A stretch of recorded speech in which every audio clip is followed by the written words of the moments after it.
Hello friends, चलिए start करते हैं आज का वीडियो। और सबसे पहले मैं आप लोगों से कहना चाहूँगी, अगर आप लोगों ने चैनल सब्सक्राइब नहीं किया है तो जल्दी से कर लें और लोगों को भी शेयर करें ताकि एक अच्छा मटेरियल सबको प्रोवाइड हो सके। Let's start. Today's topic is learning. Learning is the process by which new behavior are acquired. It is generally agreed that learning involves changes in behavior, practicing new behavior and establishing permanency in the change. Learning क्या है? Learning एक ऐसी process है जिसमें हम एक नया behaviour acquire करते हैं और कुछ नया सीखते हैं, प्रैक्टिस से सीखते हैं। एक हमारे बिहेवियर में एक परमानेंट चेंज आ जाता है by learning. Nature of learning, change in behaviour means learning की फीचर्स कैरेक्टरिस्टिक्स क्या हैं। सबसे पहले हमारा बिहेवियर में चेंज आ जाता है। Change must be permanent. जो चेंज है जी परमानेंट होना चाहिए। मतलब ये नहीं है कि आज हमने कुछ सीखा, उससे आज हमारा बिहेवियर चेंज हो गया, कल फिर हमारा वही बिहेवियर बन गया, ऐसे नहीं होना चाहिए। Behaviour change must be based on same form और प्रैक्टिस और एक्सपीरियंस। जो हमारा बिहेवियर चेंज हुआ है, जो हमने एक्सपीरियंस किया है, उसी के बेस्ड होना चाहिए। द प्रैक्टिस और experience must be reinforced in order for learning to occur. इसमें जो भी हमारा एक्सपीरियंस होता है, जो भी हमारी प्रैक्टिस है, उसी की री इन्फोर्समेंट की वजह से ही हमारी जो लर्निंग है वो होनी चाहिए। नेक्स्ट है components of learning process. Drive, Q stimuli, response, री इन्फोर्समेंट, पैटर्न। चलिए आप वन बाय वन इन्हें डिस्कस करते हैं कि जी क्या है।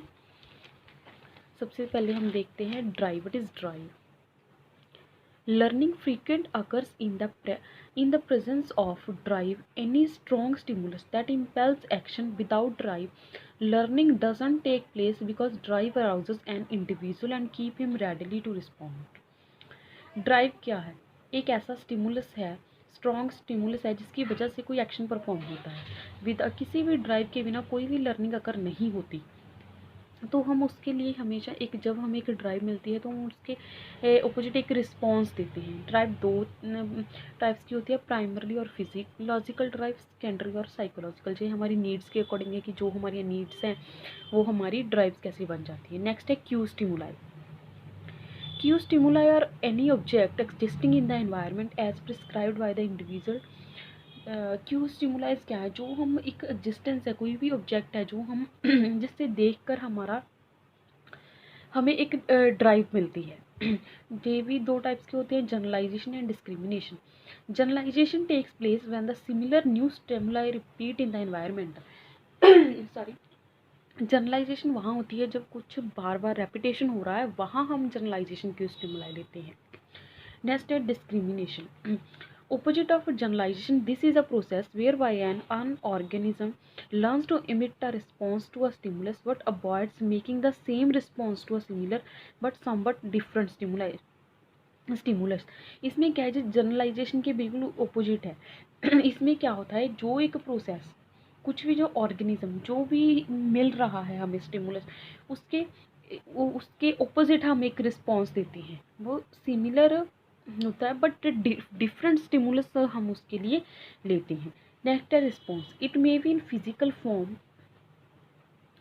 it may be in physical form or may be in terms of attitude, familiarity, perception और other complex phenomena. इसमें क्या, जो हमने स्टिमुलाई लिया उसमें हम कैसा रिस्पॉन्स देते हैं, क्या हमारा एटीट्यूड बन गया, क्या हम उसके फैमिलियर हैं, हम क्या रिस्पॉन्स देंगे, क्या कोई कम्प्लेक्स बिहेवियर हमारा बन जाता है, मीन्स उसके बाद हम क्या रिस्पॉन्स दे रहे हैं। री enforcement is a fundamental condition of learning. Without reinforcement, no measurable modification of behavior takes place. The term reinforcement is very closely related to the psychological process of motivation. Reinforcement क्या है? Fundamental condition है learning की। जब तक कोई reinforcement नहीं होगी उस टाइम तक हम कोई भी हमारे बिहेवियर में मॉडिफिकेशन नहीं होगा। तो ये क्लोजली रिलेटेड हमारी एक साइकोलॉजिकल प्रोसेस का एक पार्ट है reinforcement. Retention, the stability of learned behaviour over time is defined as retention. जो बिहेवियर हमारा एक टाइम ऑफ पीरियड में स्टेबल हो जाता है उसको हम रिटेंशन कहते हैं। इसमें क्या है, इसके उल्ट हम उस फॉरगेटिंग का हम उल्ट ले सकते कि वो चीज़ हमें भूली नहीं जा सकती। Some of the learning is retained over period of time while others may be forgotten. But कुछ बातें ऐसी होती हैं जो हमारी परमानेंट हमारा बिहेवियर बन जाता है, जो हम भूल जाते हैं। कुछ ऐसा भी होता है, that is extinction. Extinction is a specific form of learning. जो हम भूल जाते हैं वो हमारी एक्सटिंक्शन भी एक पार्ट है लर्निंग का। हम ये कह सकते हैं कि जो हम भूल चुके हैं लर्निंग हमारी, वो हमारा एक्सटिंक्शन पार्ट है। Extinction may be defined as a loss of memory. जब हमारी मेमोरी में से कुछ हमारा लॉस हो गया है। Spontaneous recovery, the return of response strength other after extinction without intervening reinforcement is called spontaneous recovery. इसमें क्या है, जैसे हम कुछ एक्सटिंक्शन हो गया था हमारे साथ हमारी मेमोरीज का, मीन्स कुछ लॉस हो गया मेमोरी का, फिर एकदम से हमें क्या हो कि वो रिस्पॉन्स हमें याद आ जाए, हम उस मेमोरी को रीगेन कर ले विदाउट एनी री इन्फोर्समेंट, देन उसे हम कहेंगे कि स्पॉन्टेनियस रिकवरी हो गई है हमारी मेमोरी की। नेक्स्ट हम बात करते हैं फैक्टर्स अफेक्टिंग लर्निंग। सबसे पहला है मोटिवेशन। आई थिंक मोटिवेशन तो हम इतनी ज़्यादा वीडियोस कर चुके हैं इस पर, तो इसमें आपको कोई डाउट नहीं होगा अगर आप लोग मेरी वीडियोस देख रहे हैं। Motivation is a inner feeling है जो हमें अर्ज करती है टू डू समथिंग। तो लर्निंग में एक मेन फैक्टर मोटिवेशन भी है। Mental set refers to the preparation for an action. If a person is prepared to act he can do the things quickly and in no time. Without mental set learning can't go smoothly and easily.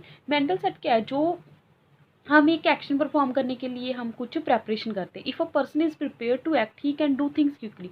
अगर हम prepared हैं तो हम action भी quickly लेंगे। Without mental set कोई भी learning adjust नहीं कर पाती।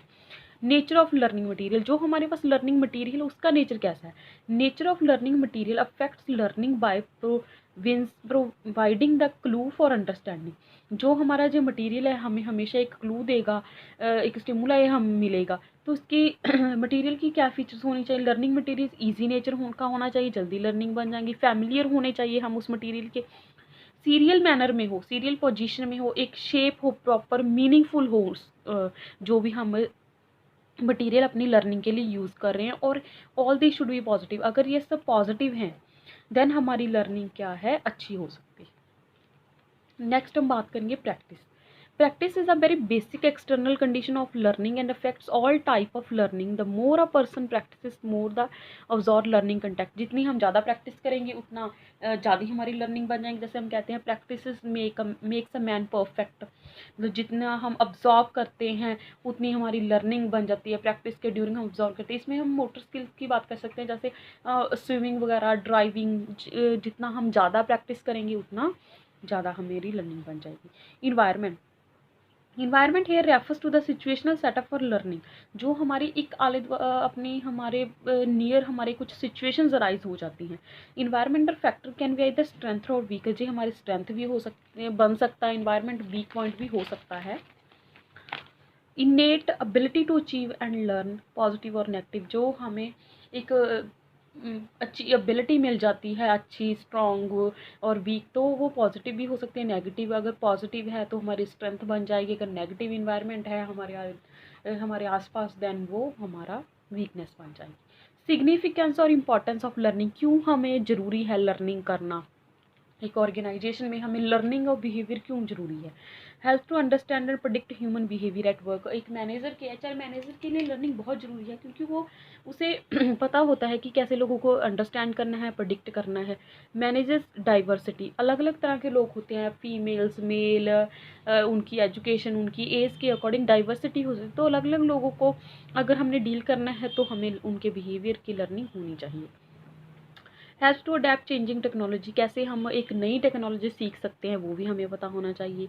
Maintain TQM, total quality management. Quality management करने के लिए ऑर्गेनाइजेशन में हमें बिहेवियर ऑफ लर्निंग बहुत ज़रूरी है। Facilitates organisational changes and development. अगर हमारी लर्निंग अच्छी होगी तो हम ऑर्गेनाइजेशन में होने वाले चेंजेस और डेवलपमेंट को ईज़िली हम ले सकते हैं और उनको रेसिस्ट नहीं करेंगे अगर हम चेंज को एक्सेप्ट करें। This is all about of learning factors, determinants, components and significance of learning. कल मिलते हैं एक नए टॉपिक के साथ। Till then take care, bye, okay, thank you, keep watching, keep learning.